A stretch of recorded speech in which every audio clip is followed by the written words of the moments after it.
the sound of my voice. Move by the light, make a choice. Listen to my voice. I got something to say. This is your Resolve to Read daily reading. It's October 7th, and we're reading from the book of Ezra. After these things had been done, the leaders came to me and said, "The people of Israel, including the priests and the Levites, have not kept themselves separate from the neighboring peoples with their detestable practices, like those of the Canaanites, Hittites, Perizzites, Jebusites, Ammonites, Moabites, Egyptians, and Amorites. They have taken some of their daughters as wives for themselves and their sons, and have mingled the holy race of the peoples around them. And the leaders and officials have led the way in this unfaithfulness." When I heard this, I tore my tunic and cloak, pulled hair from my head and beard, and sat down appalled. Then everyone who trembled at the words of the God of Israel gathered around me because of this unfaithfulness of the exiles. And I sat there appalled until the evening sacrifice. Then, at the evening sacrifice, I rose from my self-abasement with my tunic and cloak torn, and fell on my knees with my hands spread out to Yahuwah my God, and prayed, "Oh my God, I am too ashamed and disgraced to lift up my face to you, my God, because our sins are higher than our heads, and our guilt has reached to the heavens. From the days of our forefathers until now, our guilt has been great. Because of our sins, we and our kings and our priests have been subjected to the sword and captivity, to pillage and humiliation at the hand of foreign kings, as it is today. But now, for a brief moment, Yahuwah our God has been gracious in leaving us a remnant and giving us a firm place in his sanctuary. And so our God gives light to our eyes and a little relief in our bondage. Though we are slaves, our God has not deserted us in our bondage. He has shown us kindness in the sight of the kings of Persia.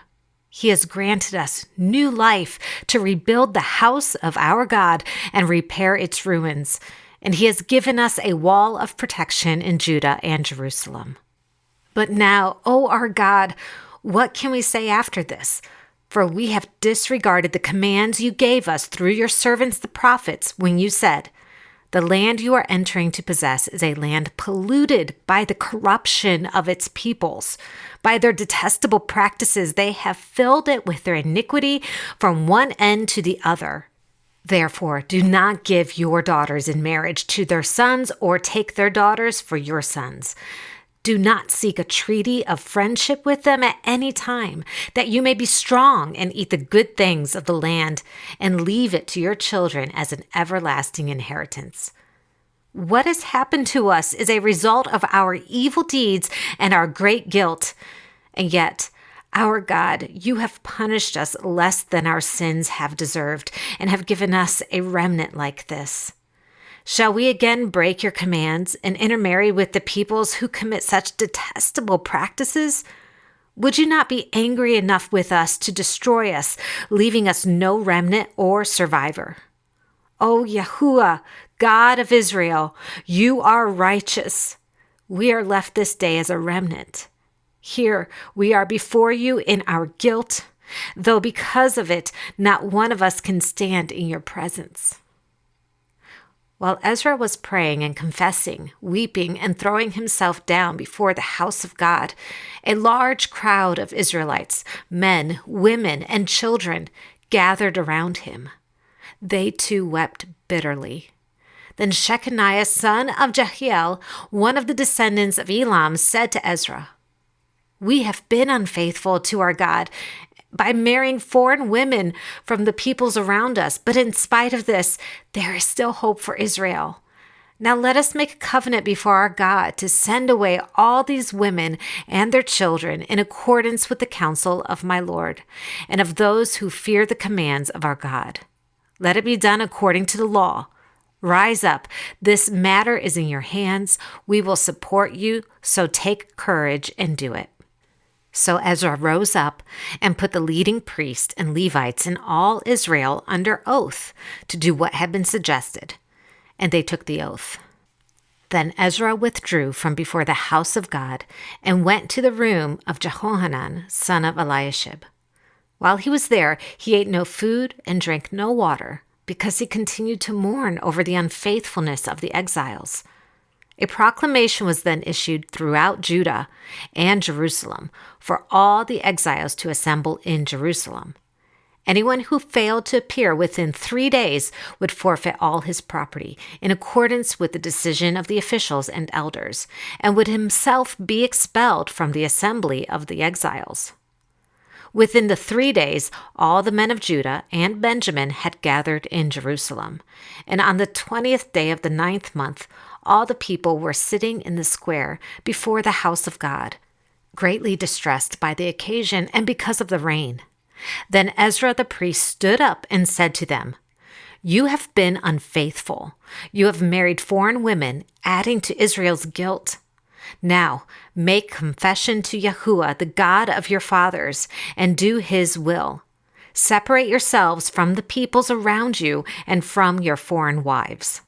The whole assembly responded with a loud voice, "You are right. We must do as you say. But there are many people here, and it is the rainy season, so we cannot stand outside. Besides, this matter cannot be taken care of in a day or two, because we have sinned greatly in this thing. Let our officials act for the whole assembly.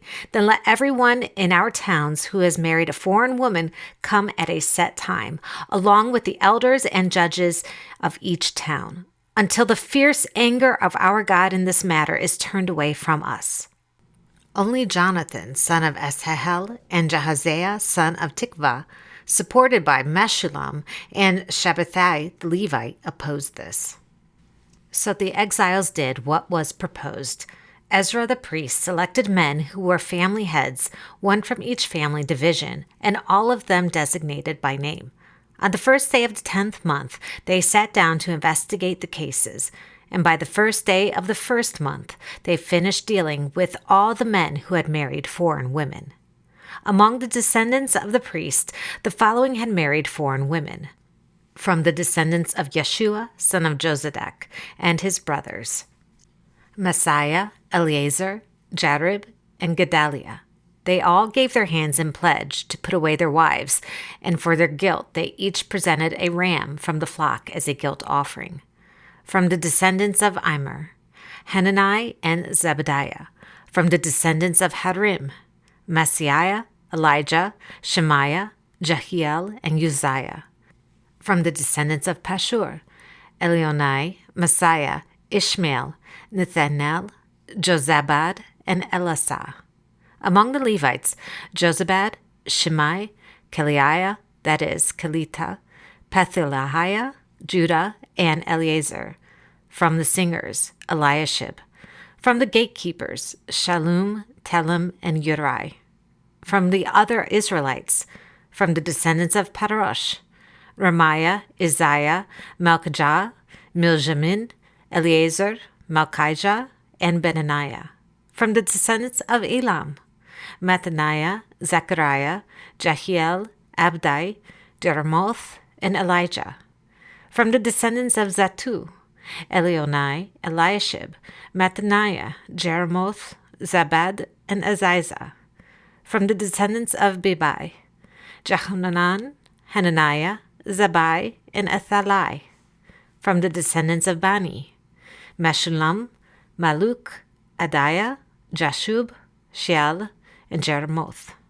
From the descendants of Pahath Moab, Adnah, Kelal, Benaniah, Messiah, Mattaniah, Bezalel, Binuai, and Manasseh. From the descendants of Harim, Eleazar, Ishiajah, Malchijah, Shemaiah, Shimeon, Benjamin, Maluk, and Shemariah. From the descendants of Hashum, Mattaniah, Methathah, Zabad, Eliphalet, Jeremiah, Manasseh, and Shimei. From the descendants of Bani, Madai, Amram, Uel, Benaniah, Bedadiah, Keluahai, Benaiah, Meremoth, Eliashib, Mattaniah, Mattanai, and Jasu. From the descendants of Binui, Shimei, Shiblemiah, Nathan, Edidiah, Machnadabai, Shashai, Sharai, Azrael, Shelemiah, Shemariah, Shalom, Amariah, and Joseph. From the descendants of Nebo, Jael, Mattithiah, Zabad, Zabina, Jaddai, Joel, and Benaniah. All these had married foreign women, and some of them had children by these wives. This is the word of Yahuwah. Thanks be to God.